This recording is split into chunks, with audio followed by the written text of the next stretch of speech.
नमस्कार, आजाद संवाद मीडिया में आपका स्वागत है। हम लोगों की आवाज रमेश पटेल। आज हम दो खबरों पर चर्चा करेंगे। पहली खबर है, कांग्रेस अध्यक्ष मल्लिकार्जुन खड़गे ने कहा, गंगा में डुबकी लगाने से गरीबी दूर नहीं होगी। दूसरी खबर है, दिल्ली के पूर्व मुख्यमंत्री आम आदमी पार्टी के नेता अरविंद केजरीवाल ने कहा, पूंजीपतियों का कर्ज माफ करना देश का सबसे बड़ा घोटाला। समय के साथ खबर पाने के लिए चैनल को सब्सक्राइब करें। नमस्कार, खबर विस्तार से।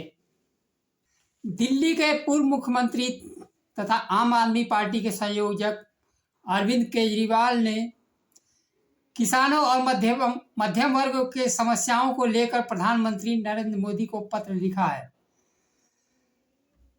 केजरीवाल ने कहा, केंद्र की भारतीय जनता पार्टी सरकार सरकारी खजाने से अरबपतियों को पैसा लुटा रही है। वहीं मध्यम वर्ग के लोग, दलित, पिछड़े महंगाई की मार झेल रहे हैं। GST, double GST.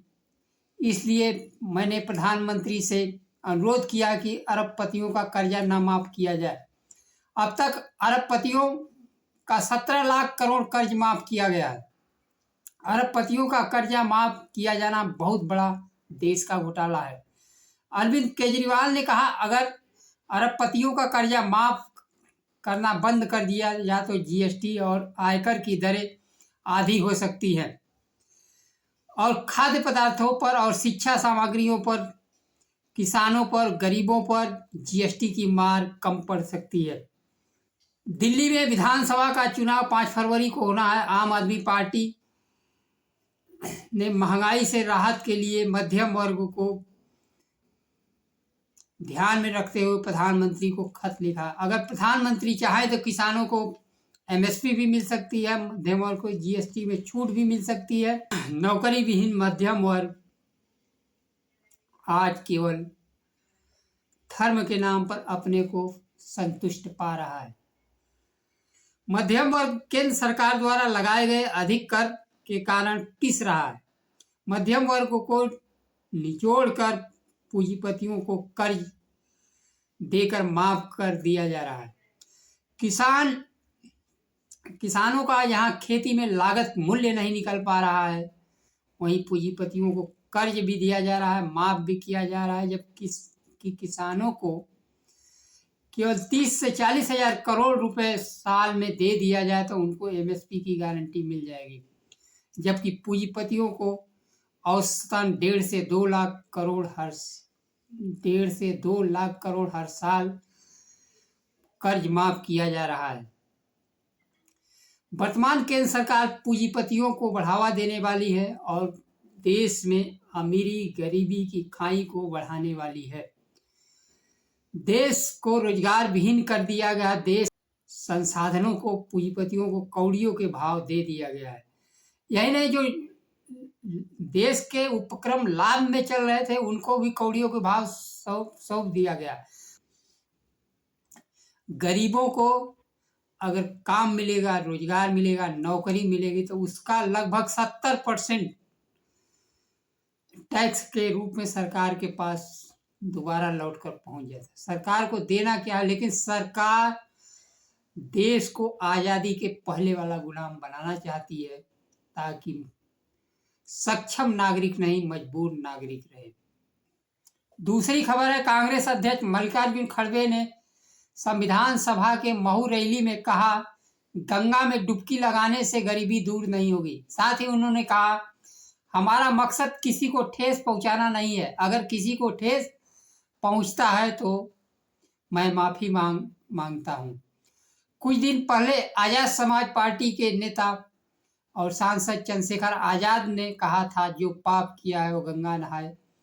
मल्लिकार्जुन खड़गे ने कहा, सभी लोगों को अंबेडकर बनना पड़ेगा।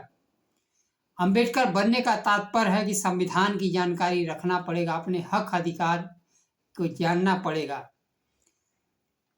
अगर संविधान के साथ जनता खड़ी हो जाएगी तो भारतीय जनता पार्टी की सरकार हिल जाएगी, जो आज भी संविधान को भारतीय जनता पार्टी के नेता बदलना चाहते हैं या तो वह आज़ादी को ही बदल देना चाहते हैं। या आज़ादी बदल दी गई तो संविधान कहाँ रहा। खड़गे ने कहा मोदी साहब हमें गाली देते हैं और आज़ादी की लड़ाई में न तो भारतीय जनता पार्टी का कोई योगदान है, न इनकी प्रीत संगठन आरएसएस का कोई योगदान है, बल्कि ये लोग अंग्रेजों के साथ खड़े होकर स्वतंत्रता सेनानियों पर जुल्म करते हुए नजर आ रहे थे। मल्लिकार्जुन खड़गे ने कहा कि इनको सबक सिखाने का समय आ गया है। मोदी और अमित शाह ने देश पर इतना पाप किया है कि 7 जन्म तो क्या 100 जन्म में पाप नहीं धुल सकता है।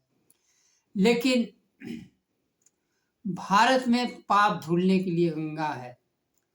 जब संविधान देश में नहीं था, मनुस्मृति से संविधान देश चल रहा था, तो लोग चाहे कितना बड़ा हत्या पाप कर ले, पाप करने के बाद न कोई सजा होती थी न कुछ होता था, वो गंगा नहाकर शुद्ध हो जाते थे।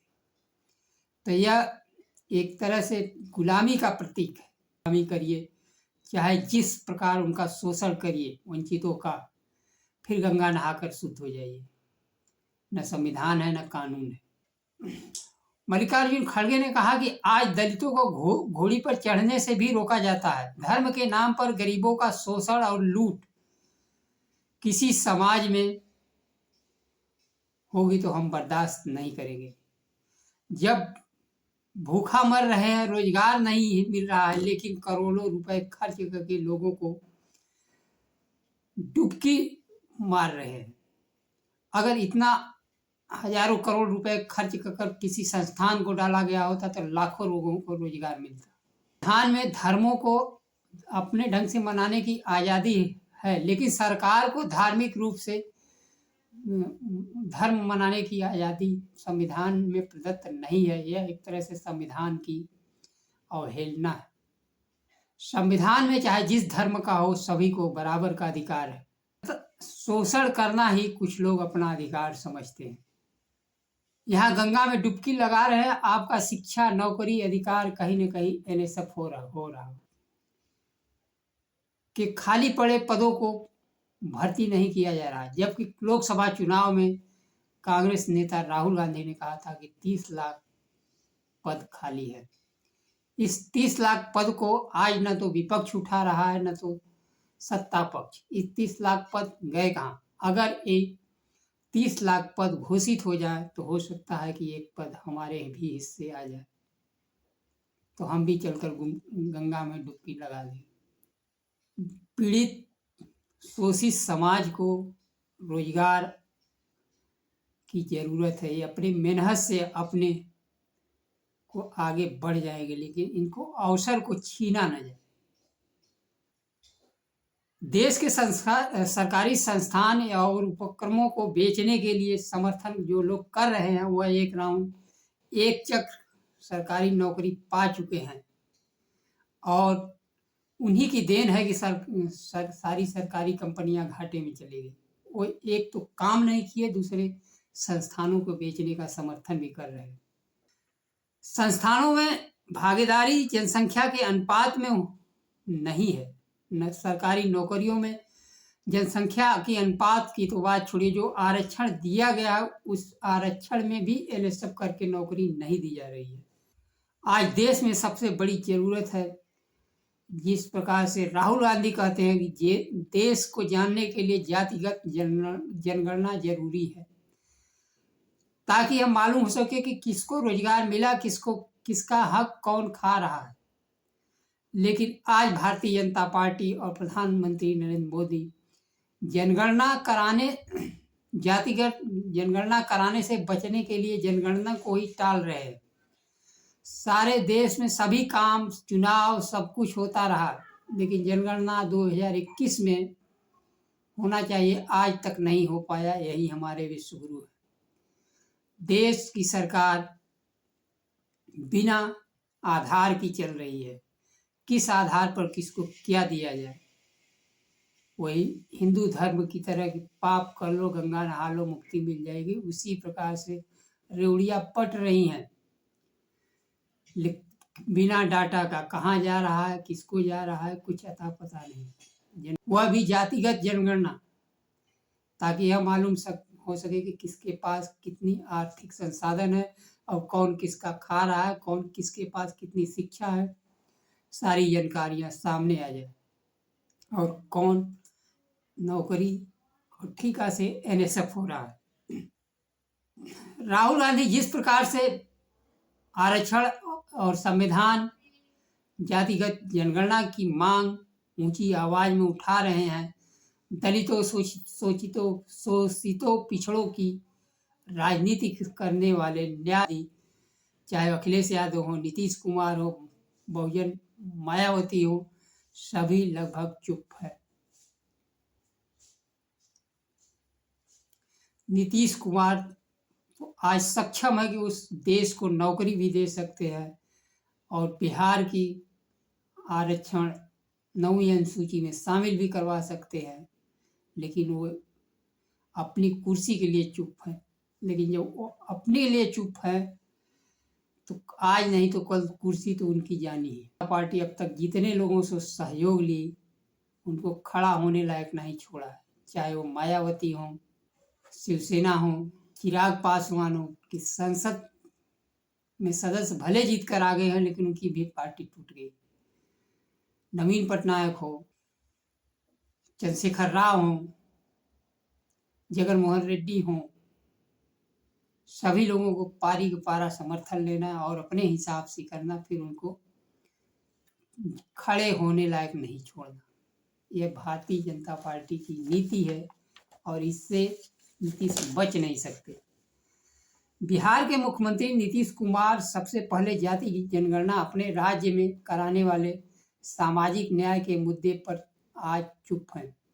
जाति जनगणना और संविधान और जय भीम से दलितों, पिछड़ों, अल्पसंख्यकों को हर हक अधिकार और धार्मिक आज़ादी मिल सकती है।